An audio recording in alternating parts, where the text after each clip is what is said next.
For some people, the thrill of a sport involves pushing yourself to the limit. On February 13th, 1994, a group of friends with a wide range of mountain biking experience were spending their Sunday afternoon riding together in a rugged and remote area near Blackwell, Texas.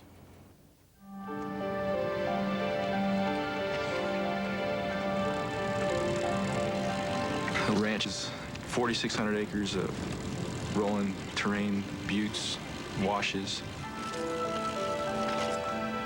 Every time it rains, it changes. Sometimes it's hard packed, a lot of times it's wash and rolling rocks, which makes it very difficult. It's basically a balancing act on the terrain, and you kind of have to let your bike float underneath you. You really have to keep aware and look out in front of you to know what's coming up. Don Eichels rode in the center of the pack. The 4 experienced mountain bikers, other than myself, rode ahead of us, and I more or less wanted to hang back with the 3 less experienced guys, because if you're going into an isolated area and one that's very technical, you don't want to be riding by yourself. Nancy Harvey was concerned that her husband, Stan Kent, had gone on this ride. The group Stan was biking with were people who had been doing this type of biking for years, and he had done it for 2 months. He was taking risks that would be dangerous to someone who really hasn't been doing it for a long time. Stan's friend, Richard Brown, was also a less experienced mountain biker. Stan was in front of me that day, so I stayed back. I know my limitations. At times I have a tendency to fall, and I wouldn't want to fall in front of someone and cause him to fall. Steep drop! Gary Fraser was one of the most experienced riders in the group. The top is rocky and rough, and it kind of levels out and fools you because you pick up a little bit of speed and then it drops off.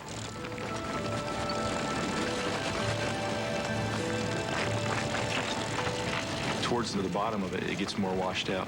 So if you've gone with too much speed into the bottom of the hill, you have a lot of difficulty slowing down for the turn.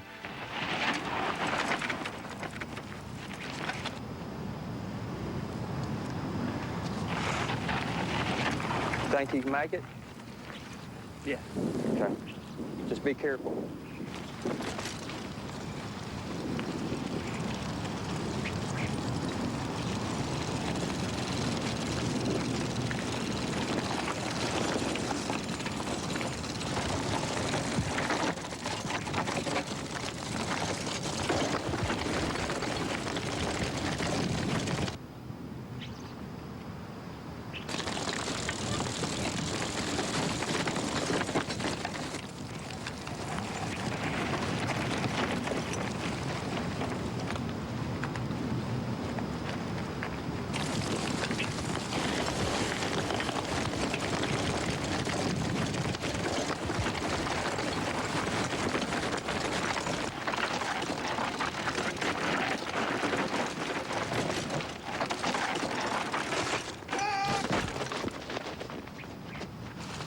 Hey, you guys, I need some help. It was a real uneasy feeling for me because Stan and I were pretty close friends, and we kind of watch out for each other when we're biking.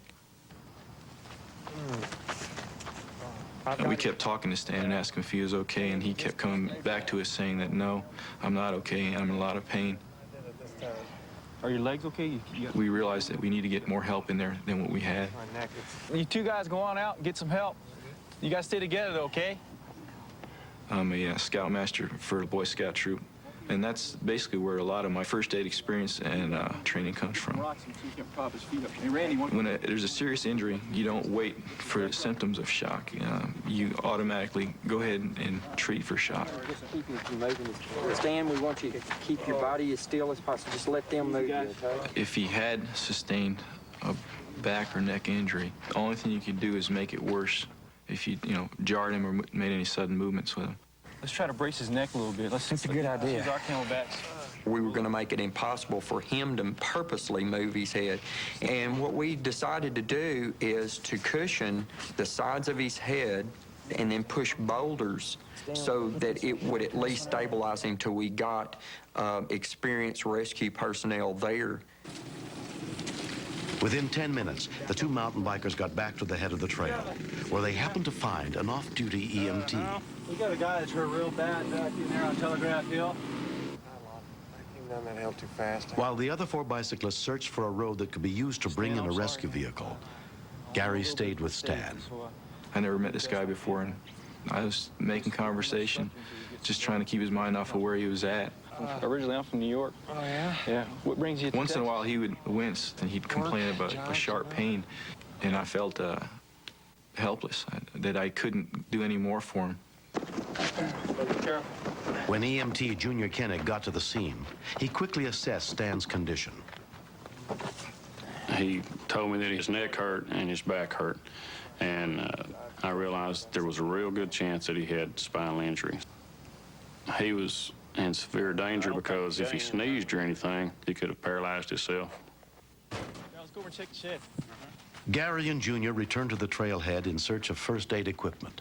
We were trying to find something we could use for a backboard. Yeah, that'll work. This is a good all work. It was ideal, so we got some screwdrivers and pretty much yanked it out of the wall. 1, 2, 3. Real easy. They all seem to be knowledgeable in some first aid, so I figured they would be able to do as I asked, because it might be at least an hour before we had an ambulance on the scene. All right. I was just encouraging him, but I knew that he was worried about his wife, Nancy, and he was worried about what was going to happen to his life, because an accident like this, you know, can change a person's life forever. Nice and slow, guys. So I'm keeping level.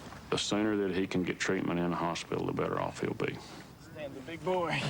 When the Blackwell Volunteer Rescue Unit, including EMT Marcia Harris, reached the ranch, they had to drive the ambulance cross-country to get near the scene.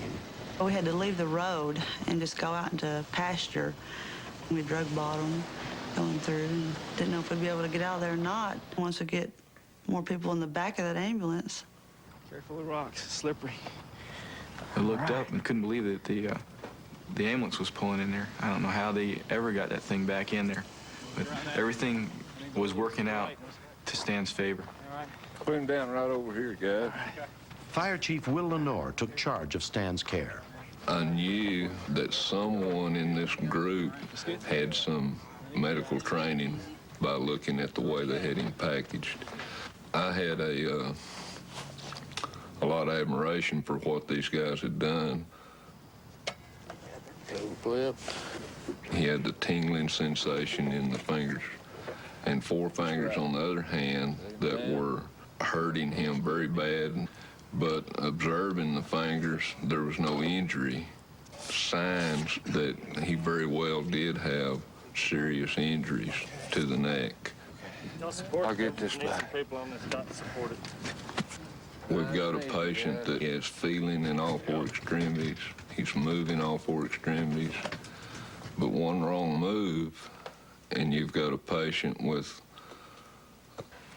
a lifetime of immobility or immortality. 44-year-old Stan Kent was taken to the emergency department of Shannon Medical Center and put under the care of neurosurgeon Robert LeGrand, Jr. Another good hard squeeze here on the right side. Let's see the next one. And the next one. There's 7 vertebrae in the neck, and the first 2 were fractured, and there was a slight dislocation in the second one. No question about it. And there's that. An injury to that location can cause death because it can cut off breathing, it can cut off the heartbeat, and it can cause total paralysis. Fracture going all the way through the pedicles in the body. Stan could have died if he had not been treated appropriately at the scene of the accident. A friend drove Nancy to the hospital to be with her husband as soon as she was notified of the accident. I didn't know if I'd find him all torn up or what it was that was wrong, but I figured, knowing Stan, it was probably something fairly serious. Stan? Yeah. I'm here. How are you? Did they tell you what I did? No, other than fell off your bike. Oh, I broke my neck. He was in the best hands he could be in.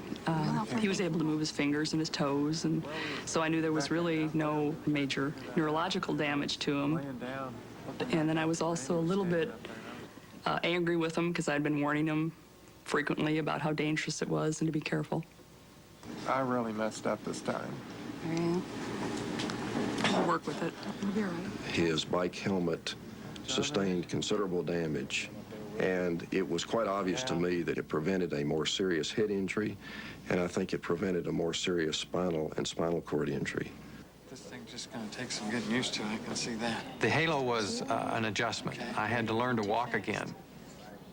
You feel top-heavy, you're afraid to stand up, you're afraid to walk around, and it was hard to learn that I will not be able to run or bike for 6 months to a year from the time the accident happened. In the 5 months since the incident, Stan has been slowly healing. He doesn't take any risks now because he realizes how serious it is. How did he get these spots on his neck? He's playing with the boys out in the pasture, playing rough.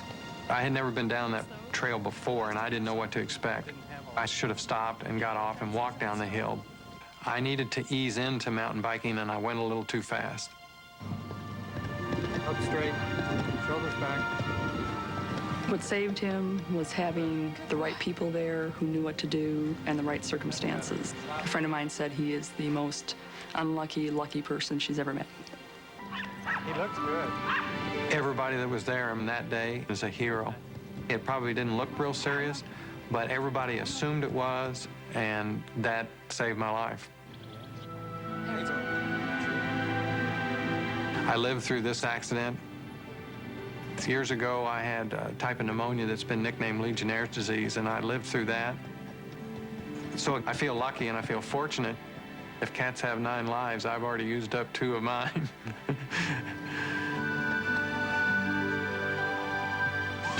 Next. She was coming around and things seemed to be going good.